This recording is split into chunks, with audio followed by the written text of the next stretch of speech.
इस वीडियो में मैं आप सभी को जो है सारणी का जो है फुल फॉर्मूला और फुल कॉन्सेप्ट को समझाने वाला हूं। तो वीडियो को ध्यान से देखिएगा और पूरा देखिएगा, ठीक है। साथ ही चैनल पे पहली बार आए हैं तो चैनल को सब्सक्राइब, लाइक और शेयर अवश्य कर दें, क्योंकि इसी तरह का वीडियो जो है हम हमेशा डालते रहते हैं, ठीक है अपना। तो चलिए हम बताते हैं कि फॉर्मूला में क्या है, ठीक है। जैसा कि आप सभी को मालूम होगा कि सारणिक में जो है क्वेश्चन जो पूछा जाता है वो कुछ नहीं पूछा जाता है। इसमें दो टाइप का क्वेश्चन पूछता है, ठीक है। एक अपना क्या होता है, 2 कोटि का मान निकालना होता है, एक अपना 3 कोटि का मान निकालना होता है, ठीक है। तो पहले समझ लेते हैं कि 2 कोटि का मान जो है कैसे निकलता है और 3 कोटि का मान जो है कैसे निकलता है, ठीक है। तो आप यहाँ पे देख सकते हैं, ठीक है। आप जो है यहाँ पे देख सकते हैं कि 2 कोटि का जो मान है वो कैसे निकलता है, ठीक है। तो आप यहाँ पे देख सकते हैं, यहाँ पे लिखा क्या गया है कि 2 गुना 2 कोटि का जो है क्रम का सारणी का विस्तार कैसे किया जाता है। तो यदि आपके पास ऐसा कुछ क्वेश्चन रहेगा, ये 2 कोटि का सारणिक है, ठीक है। और यहाँ पे एक अवयव दिया है A11, A12, A21, A23, ठीक है। तो ये 2 कोटि का अवयव है, इसका मान कैसे निकाला जाता है। तो कुछ नहीं करना होता, बस कोना कोनी गुना कीजिएगा तो ये आएगा आपका, फिर ये कोना कोनी गुना कीजिएगा तो ये आएगा, दोनों को घटा दीजिएगा वही आएगा आंसर। अर्थात 2 कोटि का जो मान है वो कैसे निकलता है। तो पहले ये कोना कोनी गुना कीजिएगा, जो आएगा उसको लिखिएगा, घटाओ, फिर ये कोना कोनी गुना कीजिएगा, ठीक है। दोनों को गुना करके घटाने के बाद जो आएगा वही इसका आंसर होगा, ठीक है। तो ये 2 कोटि का जो है सारणिक का मान जो है इस प्रकार से निकाला जाता है, ठीक है। आप इसका एग्जाम्पल भी देख सकते हैं, ठीक है। जैसे मान के चले कि आपके पास ऐसा एक क्वेश्चन डाले, वहां पे डालेगा, ये रहेगा 3 रहेगा, यहाँ पे 2, ये 4 और ये मान लीजिए रहेगा अपना 5, ठीक है। इसका मान निकालने बोलेगा, ये कैसे बनेगा। तो कुछ नहीं करना है, बस कोना कोनी अपना क्या करना है, गुना करना है। 3 गुना 5 करेंगे तो कितना देगा, ये 15, घटाओ 4 गुना 2 करेंगे तो ये 8, 15 घटाओ 8 इक्वल टू कितना आएगा, 7। इसका राइट आंसर हो जाएगा, ठीक है। तो 2 कोटि का जो मान है वो इस प्रकार से निकाला जाता है। ठीक इसी प्रकार जो है आप 3 कोटि का जो है मान को निकाल सकते हैं। जैसा कि आप सभी यहाँ पे देख सकते हैं कि 3 कोटि का जो है मान वो कैसे निकालता है, ठीक है। तो आप यहाँ पढ़ सकते हैं 3 गुना 3 क्रम का सारणी का विस्तार कैसे होता है। तो आप ये देख सकते हैं, ये 3 कोटि का अवयव है जिसका अवयव दिया है A11, A12, A13, A21, A22, A23, A31, A32, A33। यहाँ 11 का मतलब ये होता है पहला पंक्ति का पहला अवयव, 12 का ये मतलब होता है पहला पंक्ति का दूसरा अवयव, और 13 का मतलब होता है पहला पंक्ति का तीसरा अवयव, ठीक है अपना। ये अपना हुआ पहला पंक्ति, दूसरा पंक्ति और ये तीसरा पंक्ति, इसको स्तंभ बोलता है, ठीक है। ये पहला स्तंभ, दूसरा स्तंभ और ये तीसरा स्तंभ, ठीक है अपना। तो इसका मान कैसे निकलता है। तो इसका मान निकालने का एक विधि है, जिस विधि का नाम है झापन विधि, ठीक है। झापन विधि में क्या होता है, अवयव को झापा जाता है, ठीक है। झापने से पहले आपको एक चीज को याद करना पड़ेगा और वो समझना पड़ेगा, ठीक है। वो चीज अपना क्या है, तो अवयव का चिन्ह, ठीक है। अब ये क्या होता है, तो आप देखिए अवयव का चिन्ह 3 कोटि में क्या होता है, ऐसे होता है। शुरू में होता है पहला अवयव का चिन्ह प्लस माइनस प्लस, फिर ये प्लस हुआ, प्लस के बाद फिर ये माइनस, प्लस माइनस, फिर माइनस के बाद क्या आएगा, प्लस, प्लस माइनस प्लस। अर्थात पहला पंक्ति का और तीसरा पंक्ति का जो है, पहला पंक्ति का और तीसरा पंक्ति का जो चिन्ह होता है वो सेम होता है, ठीक है अपना। तो आपको ये चिन्ह समझ में आया होगा, ठीक है। चलिए अब इसको झापन विधि से झापते हैं, वो कैसे निकलता है, ठीक है। तो आप यहाँ पे देख सकते हैं कि पहला अवयव को झापेंगे, ठीक है। पहला अवयव को झापेंगे पहला पंक्ति में, ठीक है। तो हम ये झाप रहे हैं A11 को झापेंगे, ठीक है। A11 को झापेंगे तो इसका नियम क्या होता है कि A11 को लिखिए, यहाँ पे देखिए लिखा गया है कि बराबर अपना A11, ठीक है। अब A11 को लिख दिया, इसके बाद कौन सी करना होता है, तो इसके नीचे का जो अवयव होता है ये पूरा झपा जाता है और इसके सामने का झपा जाता है, ठीक है। झपाने के बाद आपको यहाँ पे दिखता होगा कि 4 अवयव बचा है, ठीक है। A22, A23 और एक अपना है A32 और 33। अब ये 2 कोटि का हो गया, ठीक है। तो कैसे बनेगा, तो बस इसको कोना कोनी से गुना कीजिएगा तो ये आएगा, फिर ये कोना कोनी गुना कीजिएगा तो ये आएगा, ठीक है। तो ये होगा उसके बाद कौन सी करना है, तो इसके बाद आपको करना है दूसरा अवयव को, ठीक है। इसके बाद आपको दूसरा अवयव को जो है झापना है। इसके बाद आपको ये आपका जो है दूसरा अवयव है, इसको झाप लेते हैं।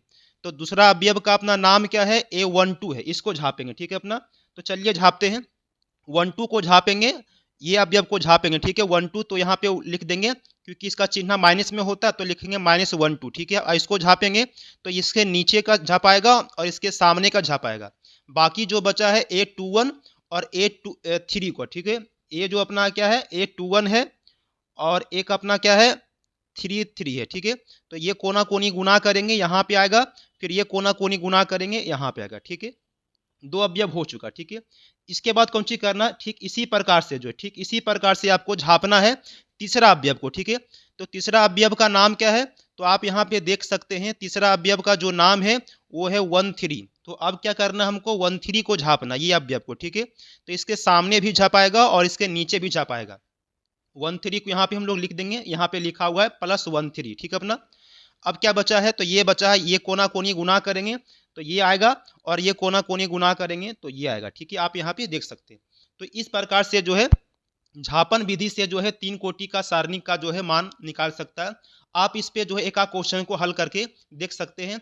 कम से कम जो है ये जो 2 कोटि का जो सारणी का मान है, ये 2 कोटि का जो है और ये 3 कोटि का, कम से कम जो एग्जाम में 5 अंक अपना क्या होता है, यही दोनों टाइप से क्वेश्चन पूछा जाता है, ठीक है। केवल जो है यही जो है 2 प्रकार जो होता है सारणी का अपना, कि 2 कोटि का मान निकाले और 3 कोटि का मान निकाले। 5 अंक अपना क्या होता है, इसी से पूछ दिया जाता है। तो यदि आप ये 2 कोटि को सीख लेते हैं कि कैसे मान निकलता है और 3 कोटि का मान कैसे निकलता है, तो आपका 5 अंक जो है सारणिक में जो है आसानी से आएगा, ठीक है। चलिए आगे बढ़ते हैं, देखते हैं आगे क्या है, ठीक है। तो आगे यहाँ पे आप देख सकते हैं कि नीचे लिखा गया है नोट में कि इसी प्रकार जो है हम जो है किसी भी क्रम के सारणी का विस्तार जो है किसी भी पंक्ति या स्तंभ के संगत कर सकते हैं। तो ये किसी भी पंक्ति को आप झाप सकते हैं और किसी भी स्तंभ को झाप सकते हैं, बशर्ते आपको चिन्ह को ख्याल रखना पड़ेगा। और जिस अवयव को झापिएगा उसके सामने भी झापाएगा और उसके नीचे भी झापाएगा, ठीक है अपना। नीचे आप यहाँ पे देख सकते हैं सारणिक का कुछ गुणधर्म है। चलिए पढ़ते हैं इसका गुणधर्म क्या है, ठीक है।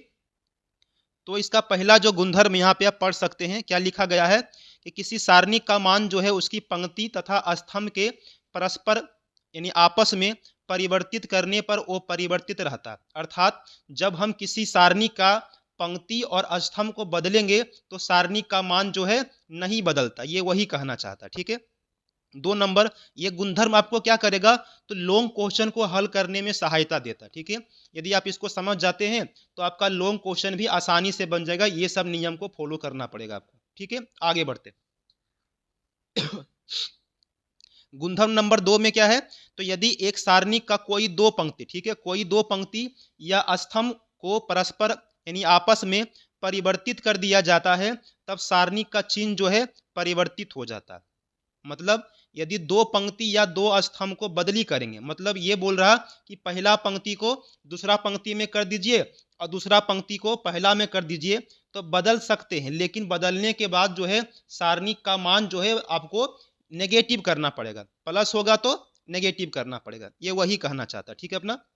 आगे देखते हैं गुणधर्म नंबर अपना 3 में क्या, ठीक है।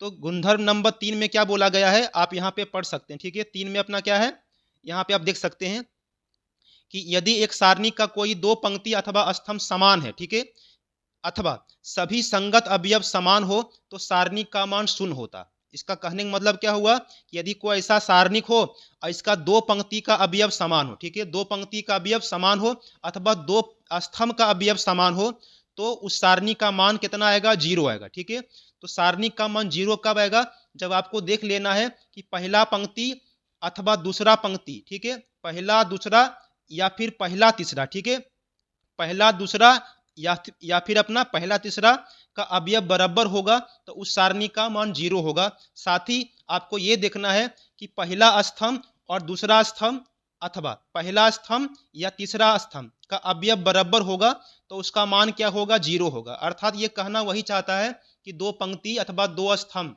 2 पंक्ति अथवा 2 स्तंभ के सभी अवयव समान होगा तो सारणी का मान कितना होगा, 0 होगा, ठीक है। सारणी का मान कितना हो जाएगा, 0 हो जाएगा, ठीक है।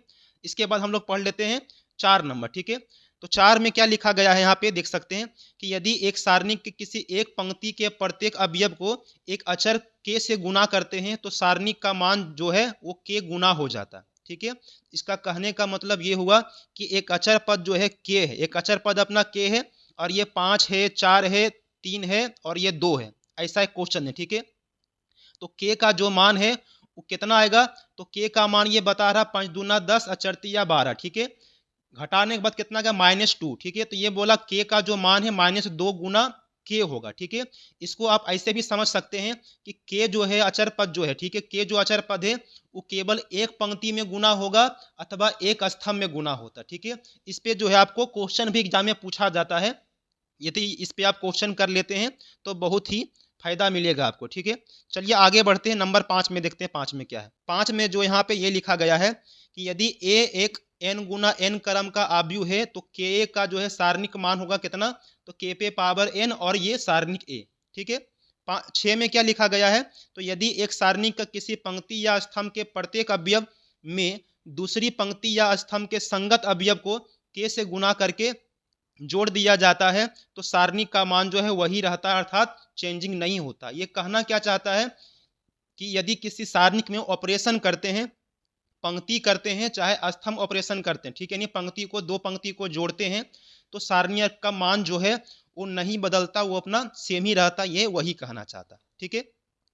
और साथ में क्या बोला गया है कि यदि एक सारणिक की एक पंक्ति या स्तंभ के कुछ या सभी अवयव को, कुछ या सभी अवयव को, ठीक है, कुछ या सभी अवयव को हम क्या कर लेंगे, तो यहाँ पे आप पढ़ सकते हैं, दो या अधिक पदों के योगफल के रूप में व्यक्त हो तो सारणी को दो या अधिक सारणी के योगफल के रूप में व्यक्त कर सकते हैं, ठीक है अपना।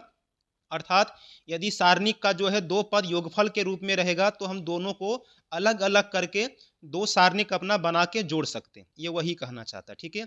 और ये आगे जो है आप यहाँ पे पढ़ सकते हैं, ये क्या लिखा गया है, त्रिभुज का क्षेत्रफल, ठीक है, निकालने का फॉर्मूला क्या होता है, तो यदि किसी त्रिभुज का शीर्ष ए बी और सी दिया गया हो तो त्रिभुज का क्षेत्रफल का फॉर्मूला क्या होता है, तो 1/2 x1 x2 x3 y1 y2 y3 y1 y2 y3 और ये 1 1 1, ठीक है। ये त्रिभुज का एरिया निकालने का फॉर्मूला होता है और आप इसको जो है हल कर सकते हैं क्योंकि ये 3 कोटि का सारणिक है, ठीक है, ये 3 कोटि का सारणिक है। 3 कोटि को आपको झाप के इसको हल करना है। ऐसे अपना आपको पता होगा, अपना क्लास 10 में जो है कोऑर्डिनेट जो ज्योमेट्री था उसी का फॉर्मूला यहाँ पे डाला गया, ठीक है। ये आप इसको देख सकते हैं, ये क्लास 10 का जो है सेम टू सेम यहाँ पे डाला गया, ठीक है, सेम फॉर्मूला वहाँ भी होता है, ठीक है। तो इस प्रकार से जो है आप त्रिभुज का जो है क्षेत्रफल निकाल सकते हैं सारणिक विधि से, ठीक है अपना। आगे बढ़ते हैं, देखते हैं आगे क्या है। तो आगे आप यहाँ पे देख सकते हैं, आगे लिखा गया है संरेखीयता, ठीक है। संरेखीयता ये क्या होता है, तो 3 बिंदु जो है ए बी सी, संरेख कब होता है, जब त्रिभुज का एरिया बराबर 0, ठीक है, अर्थात इतना का मान जब 0 के बराबर आएगा तो वो अपना क्या होगा, संरेख होगा, ठीक है, उसका मान क्या होगा अपना संरेख, ठीक है। आगे बढ़ते हैं, आगे देखते हैं क्या है। तो आगे अपना यहाँ पे देख सकते हैं क्या लिखा गया है कि माना ए एक n गुना n क्रम का वर्ग आव्यूह है तो ए का सखंडक जो होता है अर्थात एडजॉइंट ए बराबर क्या होता है, तो सी का ट्रांसपोज निकालना होता है। जहाँ सी अपना क्या है, तो सी आई जे है। और कुछ और नोट यहाँ पे आप पढ़ सकते हैं कि आव्यूह ए का सखंड आव्यूह है, ठीक है, आव्यूह जहाँ ए अपना क्या है, आव्यूह ए का सखंड आव्यूह है। नोट नंबर 1 में पढ़ सकते हैं, कुछ फॉर्मूला अपना है, ए इंटू एडजॉइंट ए बराबर क्या होता है, सारणिक ए इंटू आई बराबर एडजॉइंट ए इंटू ए, ठीक है। 2 नंबर में क्या है, एडजॉइंट ए का जब सारणिक निकालिएगा तो क्या बनेगा, तो सारणिक ए पर पावर n-1, ठीक है, जहां सारणिक ए का मान जो है 0 के बराबर नहीं है, ठीक है। 3 में क्या लिखा गया है, तो एडजॉइंट ए बी बराबर एडजॉइंट बी गुना एडजॉइंट ए, ठीक है। ये आपको जो है ऑब्जेक्टिव के सवाल को हल करने में सहायता करेगा, ठीक है। चलिए हम आगे बढ़ते हैं, देखते हैं आगे क्या है। तो आगे यहाँ पे आप देख सकते हैं लिखा गया है ये कि एक वर्ग आव्यूह जो है, एक अपना जो वर्ग आव्यूह है इसका प्रतिलोम विद्यमान होगा कब, जब ए एक अव्युत्क्रमणीय आव्यूह है, अर्थात ए का मान जो है, ए का जो सारणिक है, ए का जो सारणिक है यदि वो 0 के बराबर नहीं होगा तभी क्या होगा, अपना ए इनवर्स निकलेगा, ठीक है, ऐसा ये कहा है। और कुछ फॉर्मूला यहाँ पे लिखा गया है कि ए इनवर्स बराबर फॉर्मूला क्या होता है, तो एडजॉइंट ए बटे सारणिक ए। 2 नंबर में ये है कि ए इनवर्स का होल इनवर्स निकालने बोलेगा तो बराबर क्या होता है ए।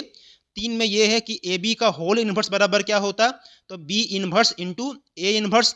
और 4 में अपना क्या है, adjoint A into adjoint into A inverse बराबर क्या होगा, तो एडजॉइंट ए का इनवर्स। ठीक है, ये आपका जो है इसमें हम सारणी का जो है पूरा कॉन्सेप्ट जो है और पूरा थ्योरी को समझा दिए। यदि आप इतना कवर कर लेते हैं, ठीक है, तो आपका जो है केवल सारणिक से जो है वो कम से कम 15 अंक अपना आराम से एग्जाम में बन जाएगा। ठीक है अपना और ये अपना शॉर्टकट था। ठीक है, सारणिक में केवल जो है मुख्य रूप से इतना ही पढ़ना पड़ता। ठीक है, इसमें आपको कुछ नहीं पढ़ना। सारणिक में जो है आपको बस इतना यदि आप कवर कर लेते हैं, ठीक है, सारणिक में यदि आप 2 कोटि का सारणिक का मान निकालना, 3 कोटि का सारणिक का मान निकालना, एक अपना एडजॉइंट हो गया है, एक अपना एडजॉइंट हो गया, ठीक है, और एक अपना इन्वर्स हो गया। यदि आप इतना कवर कर लेते हैं तो आप जो है आराम से जो है सारणिक का सारा क्वेश्चन को वहां पे हल कर लीजिएगा। ठीक है, तो चलिए इसको रखते यहीं तक। ठीक है, अगला वीडियो बहुत जल्दी आएगा। चैनल पे पहली बार आए हैं तो चैनल को सब्सक्राइब, लाइक और शेयर अवश्य कर दें। ठीक है, धन्यवाद।